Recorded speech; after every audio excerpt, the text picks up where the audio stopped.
السلام علیکم پیارے حضور، وعلیکم السلام۔ میرا سوال ہے کہ کس کی بات ماننی چاہیے پہلے، دماغ کی کہ دل کی؟ دماغ کی کہ دل کی؟ مجھے بتاؤ کہ تمہارے دماغ میں کیا بات آتی ہے اور دل میں کیا آتی ہے؟ میرا دماغ کہتا ہے کہ میں ایک چیز بنوں اور میرا دل کہتا ہے کہ میں ایک چیز بنوں۔ کس طرح کہتا ہے دل؟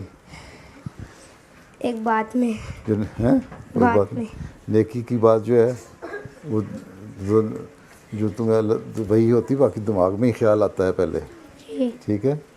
یہ دماغ کی بات ماننا، دل کی بات ماننا، یہ میں فلسفے تمہیں نہیں اس کی سمجھ آ سکتی، ابھی تم چھوٹے ہو، جی ٹھیک ہے؟ ٹھیک ہے، یہ اللہ تعالیٰ وہی اتارتا ہے، دل میں اتارتا ہے، کس طرح بتاتا ہے وہ اور چیز ہے۔ دل کا بات مراد ہے کہ دماغ میں کوئی تمہارا خیال آتا ہے نا، تو دل تمہارا کیا کہتا ہے، تمہارا ضمیر کیا کہتا ہے، تمہارا دل کیا کہتا ہے کہ اچھی کام ہے یا برا کام ہے، ٹھیک ہے؟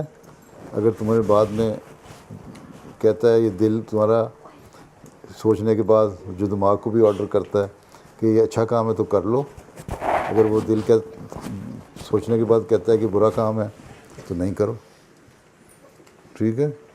نہ دل کی بات ماننی ہے نہ دماغ کی بات ماننی ہے، تم نے اچھے اور برے کو دیکھنا ہے، جزاک اللہ۔ ہیں؟ تو عقل جو ہے نا، یہ تو خود اندھی ہے، اگر نیر الہام نہ ہو تو ہمیں اس کی ابھی سمجھ آتی۔ جزاک